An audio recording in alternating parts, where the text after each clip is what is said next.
प्रभु का नाम का स्तुति हो। वापस प्रभु का वचन का अध्ययन के लिए साथ में इकट्ठा होने के लिए प्रभु ने हमें अनुमति दिया। आज तक हम प्रभु से पाया हुआ हर एक आशीष के लिए, उपकार के लिए धन्यवाद देता हूँ। आज हम प्रेरितों का काम 5वां अध्याय 1 से 11 तक पढ़ेंगे।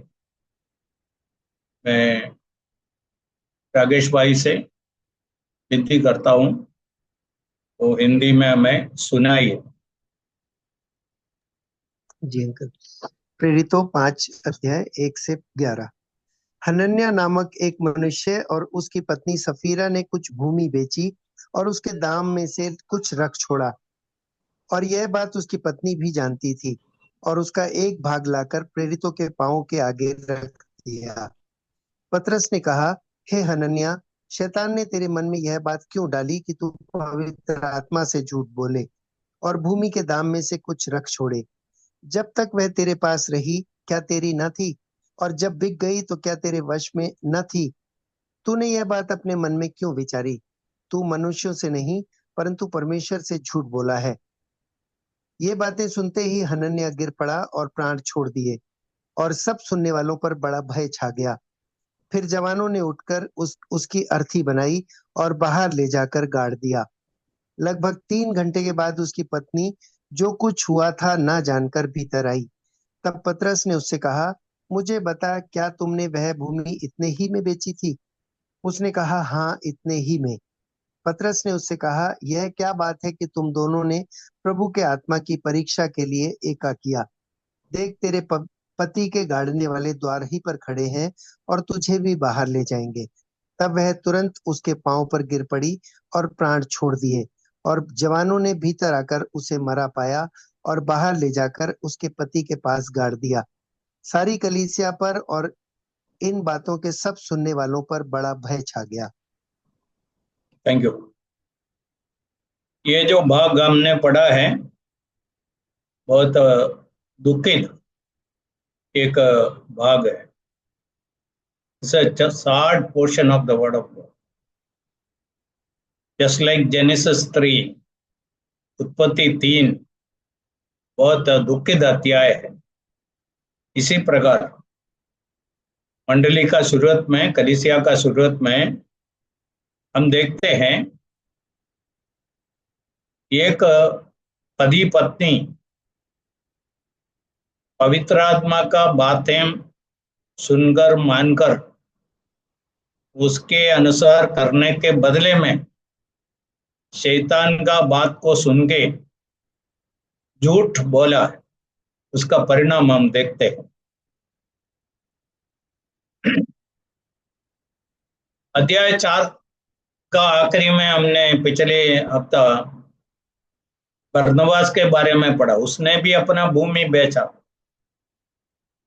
और बहुत लोग, विश्वासी लोग अपना अपना जमीन बेच के पैसा लेके प्रेरितों के चरणों में रखा, और शायद ऐसे विश्वासियों को जो प्रशंसा उधर से मिला है, ये देख के सुन के इन लोग भी सोचा होगा हमको भी ऐसा करेगा तो बहुत प्रशंसा मिलेगी। ये गलत है ऐसा सोचा है तो। और दूसरा बात यह हो सकता है, उन लोग अच्छा उद्देश्य के साथ आरंभ किया, और अच्छा उद्देश्य के साथ आरंभ किया और बीच में शैतान आया। इसलिए अध्याय 4 में बरनबास और दूसरा विश्वासियों का उदाहरण से हमको बहुत सीखने को मिलता है। हम जो कुछ करते हैं बहुत सोच समझ के पवित्र आत्मा का, प्रभु का अधीन में रहकर जो करते हैं, प्रभु देखता है, जानता है, समझ के करने का है।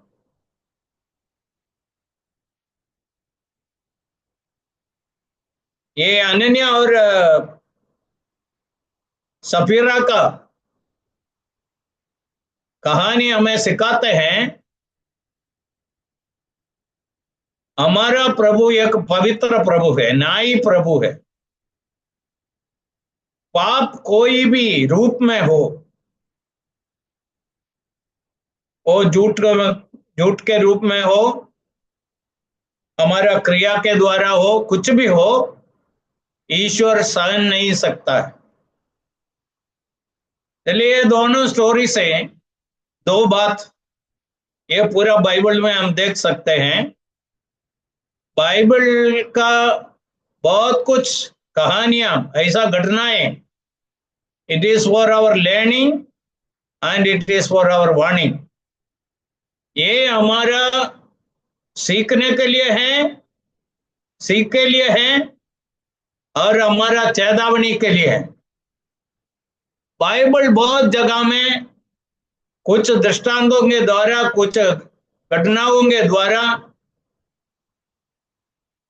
हमको चेतावनी देते हैं, वार्निंग देते हैं। देखो, इतने बड़े भक्त था, इतने अच्छे लोग थे, फिर कैसा गिर पड़ा, इसका अंत कितना दुखित हो गया, ये बाइबल हमें सिखाते हैं। दूसरा है, ऐसा घटनाएं बाइबल में दिया है, उसके द्वारा हमको प्रोत्साहन मिलता है। जैसे इन लोग बहुत संभाल के, सोच के, समझ के, बहुत प्रार्थना पूर्वक करने के कारण उनको कितना आशीष मिला। चलिए मैं इंग्लिश में वो बातें बोला है दोबारा बोलना चाहता हूं। Bible is written for our warning and our learning. हमें कुछ बात जगह में चेतावनी देने के लिए है, और कुछ बातों में हमको प्रोत्साहन देना है, इनके जैसा करो। और उसी समय बताते हैं, दूसरे कुछ लोगों का जीवन को दिखा के बताते हैं, ऐसा मत करो। ये दोनों बाइबल में हमको मिलता है। अभी जब हमारा प्रभु यीशु मसीह इस जगत में था, हम जानते हैं उनका जीवन काल का आखिरी 3.5 साल अपना काम सब छोड़ के पूरा समय सेवा में था। 30 साल तक यीशु मसीह एक कारपेंटर, एक बढ़ई का काम किया। ये सारे विश्वासियों के लिए एक नमूना है। नमूना क्या है? हम कुछ काम करके दुनिया में जीने का है।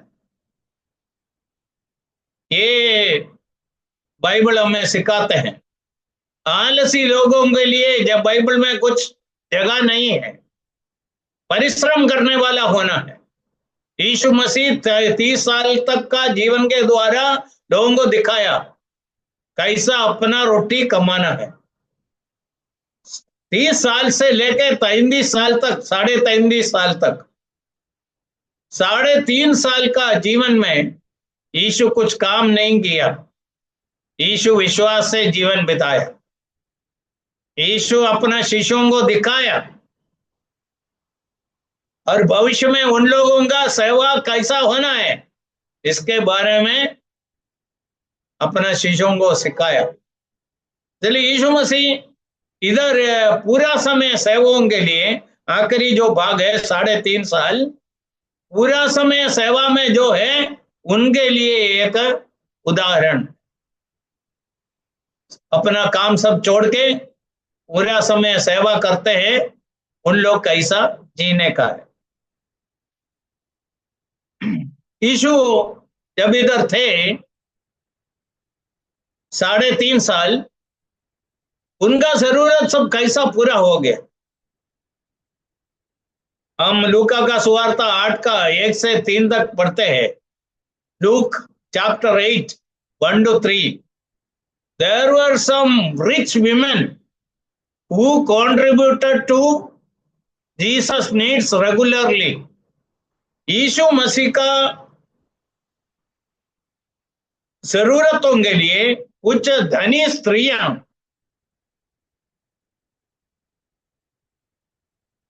लगातार उनको मदद करता था। उस स्त्रियों का नाम सब दिया है, जिनको बाइबल का इतना जानकारी नहीं है उनके लिए हम थोड़ा पढ़ेंगे। Luke's gospel chapter 8 1 to 3। इसके बाद वह नगर नगर और गांव गांव प्रचार करता हुआ और परमेश्वर के राज्य का सुसमाचार सुनाता हुआ फिरने लगा, और वे 12 उसके साथ थे। और कुछ स्त्रियां भी थीं जो दुष्टात्माओं से और बीमारियों से छुड़ाई गई थी, और वे ये हैं: मरियम जो मगदलिनी कहलाती थी, जिनमें से 7 दुष्टात्माएं निकली थी, और हेरोदेस के भंडारी खुजा की पत्नी योन्ना और सुसन्ना, और बहुत सी अन्य स्त्रियां। ये अपनी संपत्ति से उसकी सेवा करती थी। ओके, यीशु सेवा के लिए निकला, उनका जरूरत इन सब कैसा पूरा हो गया। ये उनका शिष्यों के लिए एक बहुत बड़ा उदाहरण था। और समझना है, साथ साथ हम पढ़ते हैं, उनके पास एक बैग था, एक थैली था, एक पर्स था। जो आज मिला है वो उसी दिन खत्म नहीं किया, थोड़ा बैलेंस रखते थे। मरकुस सुवार्ता 6वां अध्याय में यीशु मसीह जब भूखे लोगों को देख के अपना शिष्यों को बोला, तुम लोग इनको खिलाओ। उन लोग क्या जवाब दिया? ये 200 दिनार से हम रोटी खरीदेंगे तो कैसा इतना लोगों के लिए पूरा हो जाए। मतलब उस समय उनके पास बैलेंस इतना था। हम यूहन्ना का सुवार्ता 12वां अध्याय में पढ़ते हैं, यहूदा इस्करियोता के पास था ये बैग, ये थैली, ये पर्स। और वो क्या करता था? बहुत कम पैसा यीशु को वो लोग देता था, उसमें से चोरी करता था।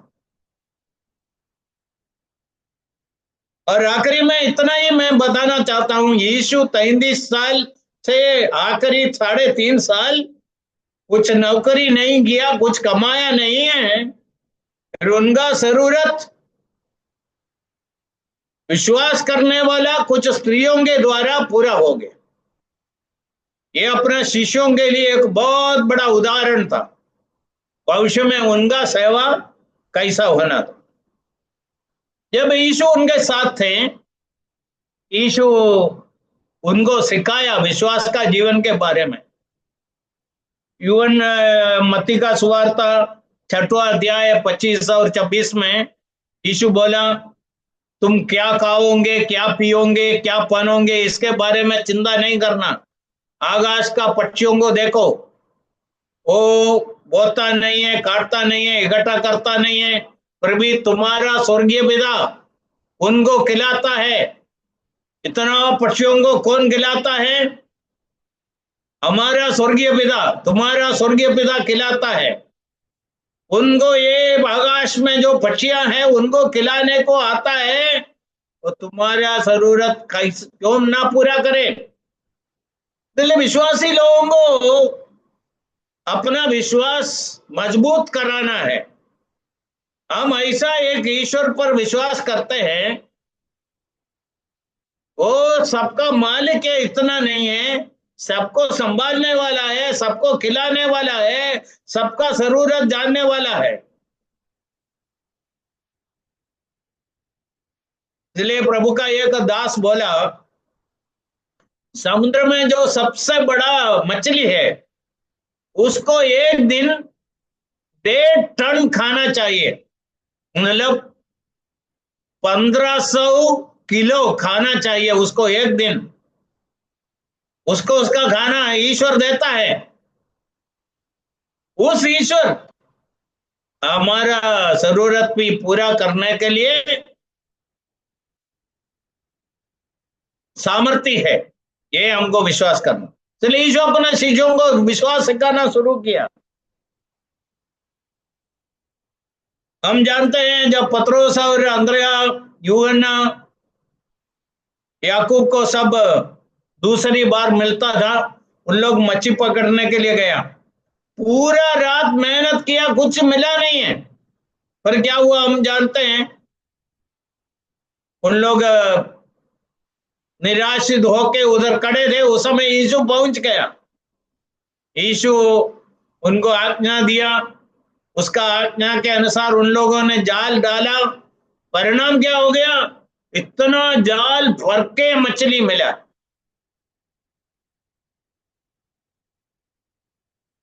इसलिए यीशु दिखाया, यीशु उनका जरूरतों पर कितना ध्यान रखते हैं यह बताया। 5,000 लोगों को खिलाते समय में यीशु बताया, बाद में 4,000 को खिलाते समय में यीशु अपने शिष्यों को सिखाया, मैं लोगों के ऊपर कितना ध्यान रखता हूं। उन लोग भूखे हैं, थके हैं, ये हालत में उनको अपना घर तक पहुंच नहीं सकता है, इसलिए उनको भूखा छोड़ नहीं सकता है, मैं उनको खिला के भेजूंगा। देखो हमारा प्रभु कितना ध्यान रखते हैं। उधर उनका वचन सुनने के लिए आए हुए लोगों के प्रति इतना ध्यान रखते हैं। यीशु बोलना चाहता था, तुम्हारे ऊपर मैं कितना ज्यादा ध्यान रखते हैं।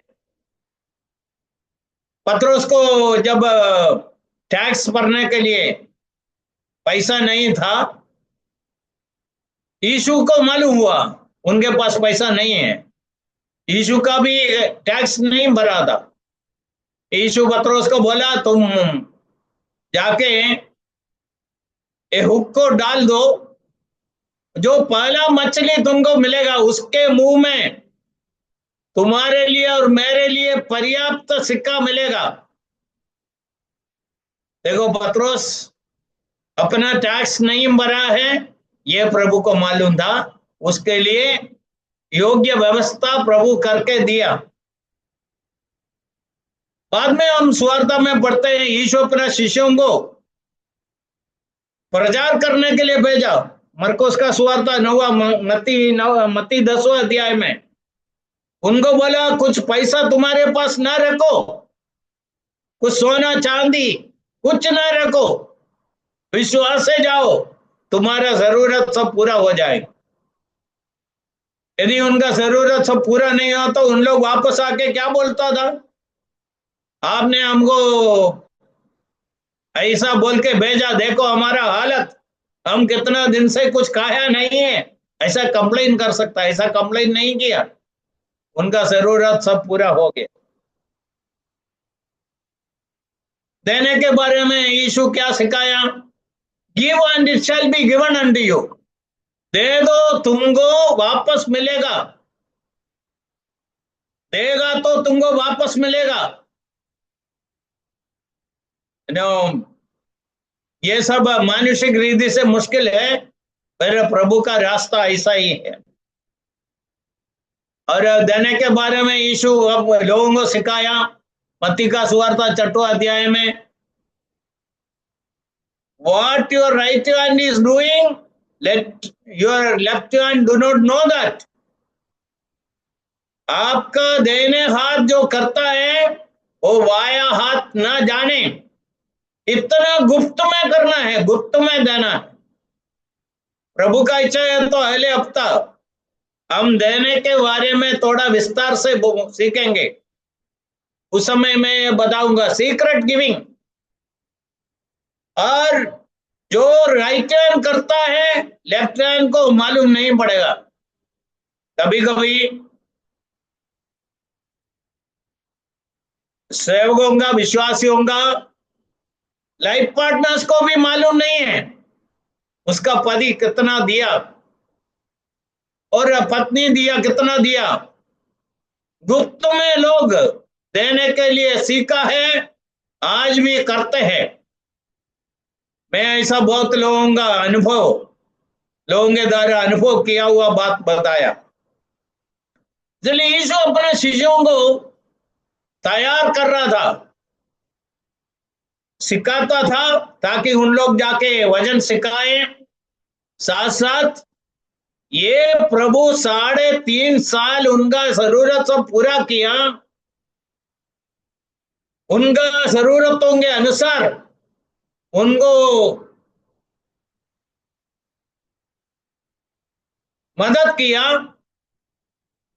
ये प्रभु आगे भी मदद करेंगे, ये विश्वास उनके अंदर दृढ़ होने के लिए केवल प्रभु पर विश्वास करके स्वर्ग जाना इतना नहीं, हम रोज व रोज जीवन में हमारा प्रभु का ताकत सामर्थ, हमारे बारे में उनका ध्यान, हमारा जरूरतों पर उसका कितना ध्यान है, वो उनका सामर्थ के द्वारा कैसा पूरा करते हैं, ये हम अनुभव करने का, ये सारे विश्वासियों के लिए।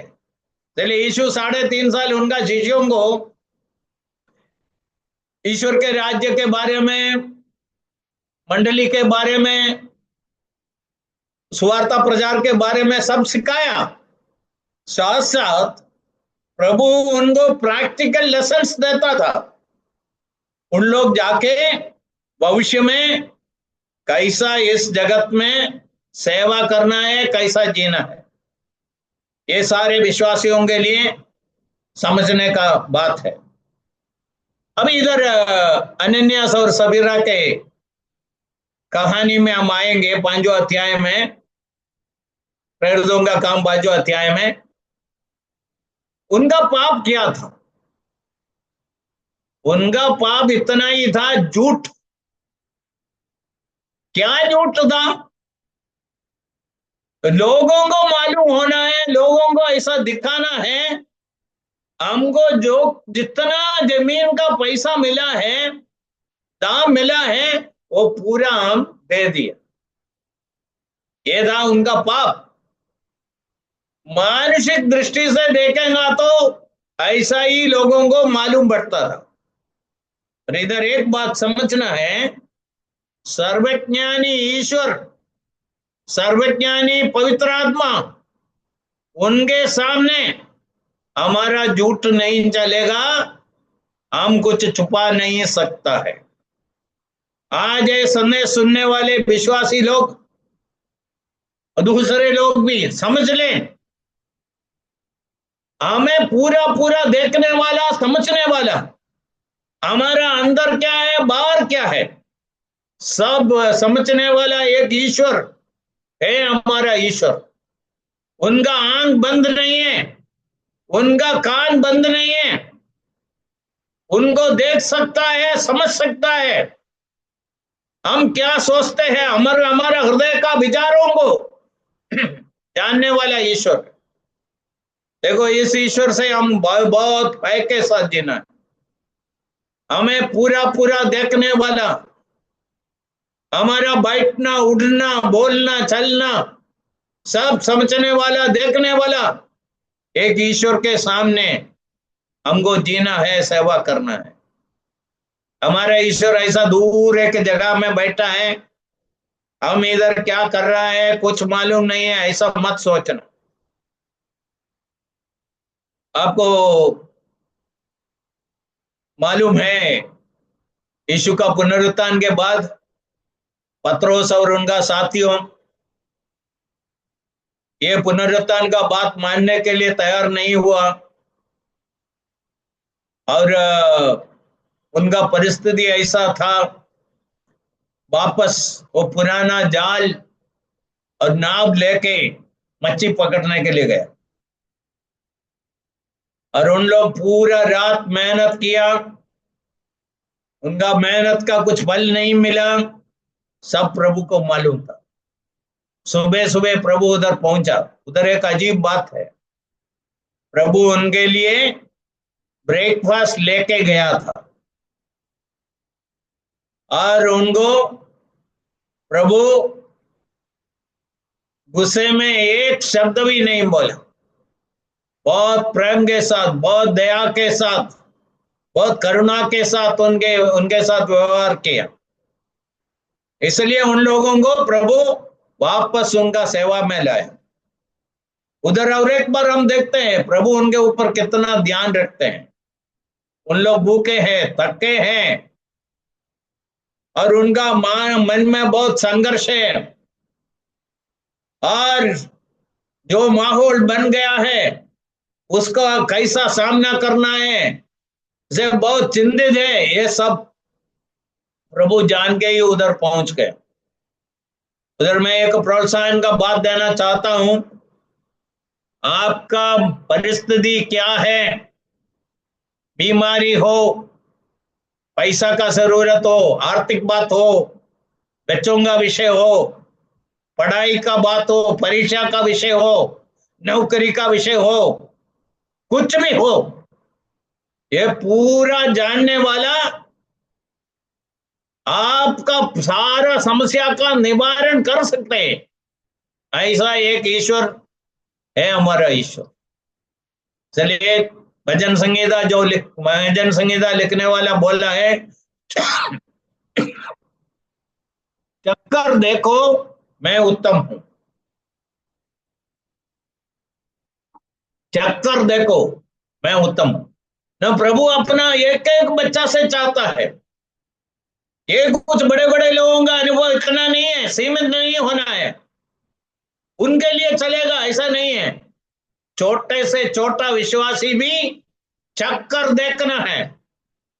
आज से एक निर्णय करो, मैं इस ईश्वर को आज से चखूंगा, उनको चक्कर देखना चाहता हूं, ये उत्तम है, ये हमारा काम है। अभी हम इनको देखते हैं। इधर से मैं 4-5 बात बोलना चाहता हूं। पहला बात है, पहला कलम में लिखा है, उन लोग अपना जमीन बेचा। शायद उनको बरनबास से प्रेरणा मिला होगा, देखो ये ऐसा किया तो हम क्यों ना करें, हम भी ऐसा ही करें। दूसरों से प्रेरणा पाना और अच्छा बात में प्रेरणा पाके ऐसा ही करना बहुत अच्छा ही है। इसलिए पहला कदम अच्छा था। जाके क्या किया, अपना जमीन जाके बेचा, उसका पैसा ले लिया। इधर भी कुछ गलती नहीं है। तीसरा बात है, उन लोग पूरा पैसा देना चाहता था। क्यों ऐसा है? शैतान उसका इच्छा को बिगाड़ दिया। इधर हम क्या पढ़ते हैं 5 में, तीसरा कलम में पढ़ते हैं, अनन्या शैतान तेरे मन में ये बात क्यों डाली है और बेचने का प्लान बनाया, सदुद्देश्य के साथ था। बेच के पैसा लिया, उधर तक कोई प्रॉब्लम नहीं था, और पूरा पैसा देने का इच्छा था, वो भी अच्छा था। तो उधर पवित्र आत्मा उनको क्या बोला, पूरा दे दो, पूरा दे दो। आखिरी में मेरा अनुभव से मैं 2 बात बताऊंगा, तब आपको इसका गंभीरता समझ सकते हैं। इसलिए पवित्र आत्मा उनको बोलते रहता था, पूरा दे दो, पूरा दे दो, ऐसा देता था। उस समय शैतान बीच में आया। शैतान आके क्या बोला है, थोड़ा कुछ समझ लो, इतना पूरा पैसा इतना ज्यादा है, ये पूरा देने का क्या जरूरत है, थोड़ा तुम्हारे लिए रखो, इसमें कहां गलती है, और चाहिए तो जाके बोलो, इतना इतना ही मिला है, हम पूरा पूरा ला रहा है, ऐसा ही बोलो। ये शैतान का सबसे बड़ा झूठ था। इस झूठ को उन लोगों ने स्वीकार की। इधर है गलती। और 5वां बात है, शैतान उसको पूरा कब्जा कर दिया। उन लोग चाहते हैं लोग देखें, प्रेरित लोग आए, उनको ऐसा ही बोलने का है। इसलिए पति पत्नी दोनों एक रकम में डिसाइड कर दिया, इतना मिला है, इतन, वो पूरा हम देते हैं। ये था उनका पाप। और इधर 3 बार हम इधर पढ़ते हैं, पवित्र आत्मा से, तीसरा कलम में पवित्र आत्मा से झूठ बोला है। और 4 का आखिरी में परंतु परमेश्वर से झूठ बोला है। और 9वां कलम में प्रभु के आत्मा की परीक्षा के लिए ये किया।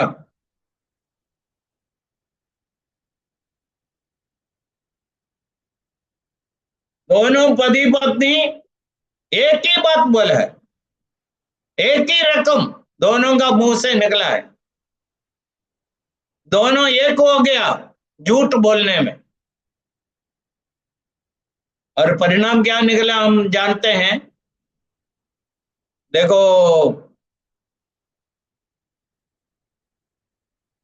ये मंडली इतना पवित्रता में था और उधर झूठ ईश्वर नहीं चाहता था। पैसा के बारे में बाइबल में कुछ बातें लिखा है, love of money is the root of all evil. पैसा के लिए जो लालसा है वो सारा विपत्ति का मूल कारण है। हम दुनिया में रहते समय पैसा हमको चाहिए, पैसा के बिना हमको इधर जी नहीं सकता है। और पैसा, हम पैसा के पीछे नहीं जाना है। ईश्वर ऐसा करेंगे, एक दिन पैसा हमारे पीछे आएगा। ऐसा मैं बहुत लोगों को जानता हूं, उन लोग पैसा के पीछे नहीं गया, पैसा उनके पीछे गया। इसलिए हम सच बोलने के लिए सीखना है, सच्चाई के लिए खड़ा होना है। हमारा ईश्वर एक सच्चा ईश्वर है। हमारा ईश्वर हमसे चाहते हैं हमारा हा ना हो, हा होना है, हमारा हा होना है, हमारा ना होना है। उससे अधिक दुष्ट से निकलता है। शैतान झूठ बोलना उनका स्वभाव है, उनका आदत है। फिर हम शैतान से ये नहीं सीखने का, सच बोलने के लिए सीखने का। इसलिए इधर झूठ बोलने से उन लोग ईश्वर का क्रोध को अपने जीवन में आमंत्रित किया। इसलिए इधर आज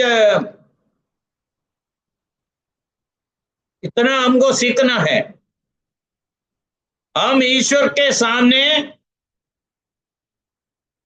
सच बोल के जीने के लिए सीखने का है।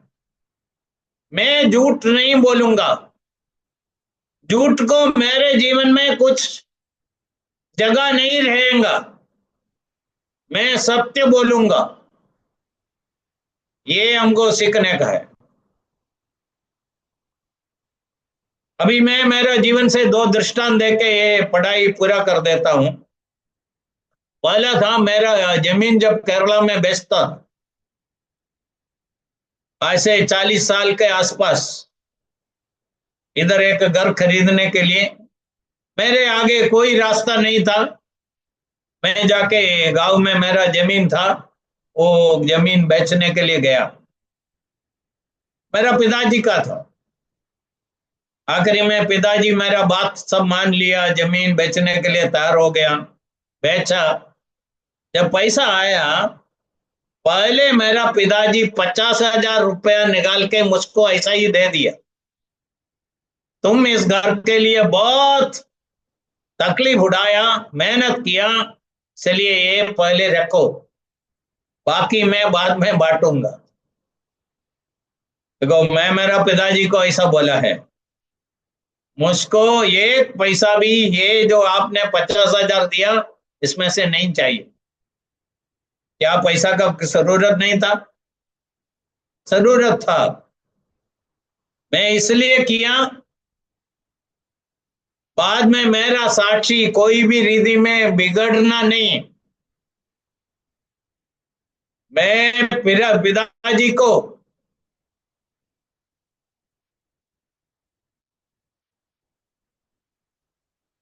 रिसीव करके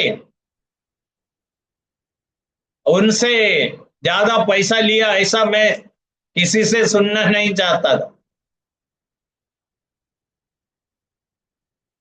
ये मेरे लिए बहुत बड़ा एक निर्णय था। मुझको पैसा का जरूरत था, उतना लिया तो भी कुछ गलती नहीं है, क्योंकि मैं उस घर के लिए उतना काम किया है। फिर भी मैं एक पैसा ज्यादा नहीं लिया। मुझको जो हिस्सा आने वाला था वो ही लिया है। उधर मेरा बहुत बड़ा संघर्ष था, ये मैं बताने के लिए। शैतान बोल रहा था ले लो ले लो ले लो, इसमें क्या गलती है, यू हैव ए राइट, ले लो, ऐसा बोल रहा था। प्रभु का आत्मा मुझको बोल रहा था नहीं लेना है। और मैं आपको बताता हूं, वो मेरा बहुत बड़ा एक परीक्षा था। वो परीक्षा में मैं पास हो गया और आज मैं जगह हूं, और उस दिन का टेस्ट में मैं पास हो गया। उस कारण से वो छोटा टेस्ट नहीं था। दूसरा टेस्ट था इधर 2000 2001 में भूकंप हुआ, और बाद में हमारे लोग इधर पैसा बांटने के लिए आया, लोगों का मदद करने के लिए आया। 50 लाख रुपया, समझना आज से 25 साल पहले है। 50 लाख रुपया मेरे द्वारा ये पूरा कच्छ एरिया में, सौराष्ट्र साइड में बांटने के लिए लोगों ने मेरे हाथों में दिया। जो लोग मुझको पैसा दिया मेरे हाथ में दिया, मुझको ऐसा बोला आप जब जाते हैं आपका जरूरत के लिए इसमें से पैसा लेना है। बराबर है, डीजल भरने के लिए पैसा लिया है, हमारा खाना के लिए थोड़ा पैसा लिया है, छोटा छोटा होटलों में हम रहा। और मैं एक बात सोच के समझ के करता था, ये ईश्वर का पैसा है, ये लोगों के लिए, दुखित लोगों के लिए है, जो लोगों के जीवन में बहुत नुकसान हुआ है उनके लिए है। और ये पैसा बहुत भय के साथ बांटने का है। और उधर दूसरा बहुत बड़ा टेस्ट था।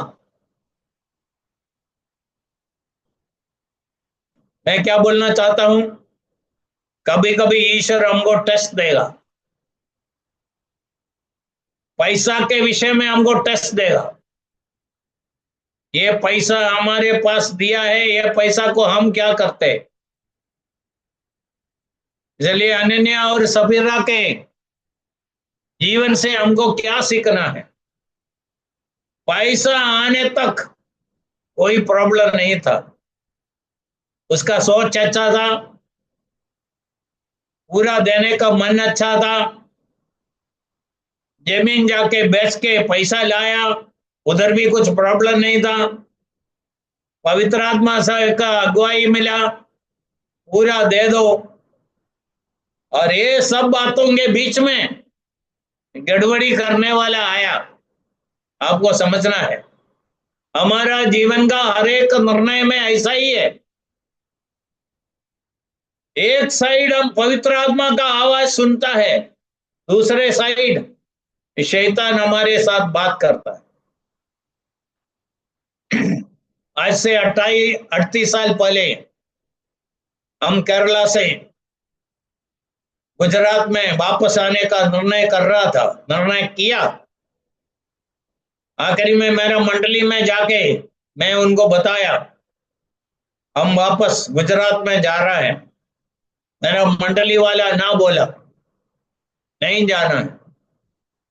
जितने लोगों को मैं बताया सब लोग बोला है इधर ही रहो, ये हमारे लिए अच्छा है, क्यों वापस जाने का है। और बहुत लोग बहुत बड़ा बड़ा ऑफर लेके आया। फिर आखिरी में मैं मेरा पत्नी के घर में गया। उधर मेरा फादर लो मदर लो बैठे थे। उनको मैं बताया हम वापस जाना चाहते हैं। पहली बार जब मैं घर से निकला मैं अकेला था। अभी 3 बच्चे हैं मेरे साथ, मेरा पत्नी है। हम 5 जन साथ में वापस आने के लिए प्लान बना रहा था। उधर मेरा मदर लो बोला है नहीं जाना है, इधर ही रहो, क्यों अभी वापस जाने का है, आया अभी इधर ही रहो। फिर मेरा फादर लो एक सवाल पूछा, प्रभु के सामने निर्णय किया, हाँ बोल दिया है क्या? ये मुख्य है, संभालो, बहुत सावधान से सुनो। प्रभु के सामने हाँ बोला है या नहीं?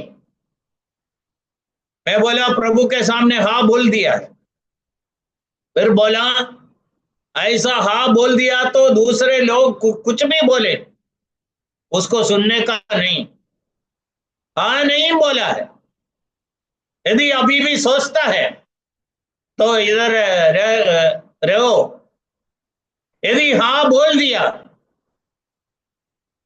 तो जाओ, प्रभु तुम्हारे साथ रहेंगे, प्रभु तुम्हारा जरूरत पूरा करे। भाइयों बहनों, मैं क्या बोलना चाहता हूं, हम ऐसा एक ईश्वर के सामने जीने का है, उनका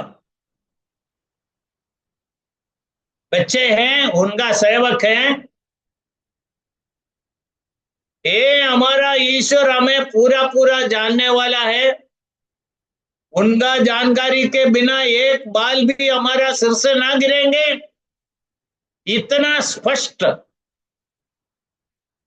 इतना नजदीक हमें जानने वाला ईश्वर के सामने हम बहुत भय के साथ जीने। हमारा हा होना है, हमारा ना होना समझना है। इधर पवित्र आत्मा हमारे अगुवाई करने के लिए है। यदि हम पवित्र आत्मा का आवाज को बराबर सुनकर हमारा कदम आगे नहीं रखता है, शैतान उसका फायदा उठाएंगे, वो हमारे लिए बहुत नुकसान का बात बनाएंगे। इसलिए हमको संभालना है। जैसा मैं शुरुआत में बोला, बाइबल में 2 प्रकार का लोगों को हम मिलते हैं, 2 प्रकार का घटनाएं हम पढ़ते हैं। एक हमारा चेतावनी के लिए है, 1 is for और वाणी। ये अनन्या सबीरा का कहानी बहुत बड़ा चेतावनी है, बहुत बड़ा चेतावनी। चेतावनी क्या है? हमारा ईश्वर एक पवित्र ईश्वर है, न्यायी ईश्वर है, सच्चे ईश्वर है। मनुष्यों से सच्चाई चाहते हैं, हा होना है, ना होना है, ऐसा चाहते हुए एक ईश्वर।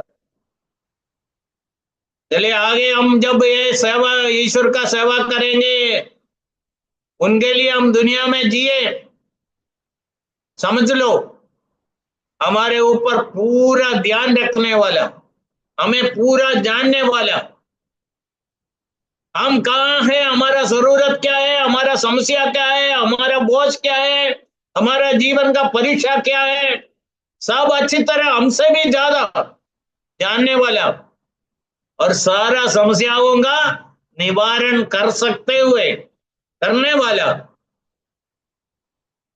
ऐसा एक सामर्थ्य ईश्वर है हमारा ईश्वर।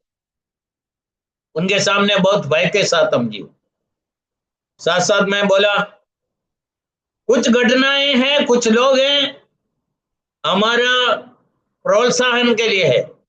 उदाहरण के लिए बरनबास, देखो ये दो अध्याय, एक अध्याय ऐसा अंत होता है, एक अच्छा विश्वासी का आदरणीय दृष्टांत देता है। 5वां अध्याय जब शुरू होता है, वो मंडली में शैतान कैसा काम करना शुरू किया, ये दोनों को हम पहचानना है। प्रभु आने वाले दिनों में हमें ऐसा अगुवाई करें, मदद करें। हम दुनिया में हमारा जीवन बहुत संभाल के जिए, बहुत भय के साथ सेवा करें। हमारा जीवन से सारा झूठ को निकाल दें। हमारा बोलना, हमारा सोचना, हमारा करना सत्य के पक्ष में रहे। इसके लिए प्रभु हम सबको आशीष करें। प्रभु का नाम का महिमा हो।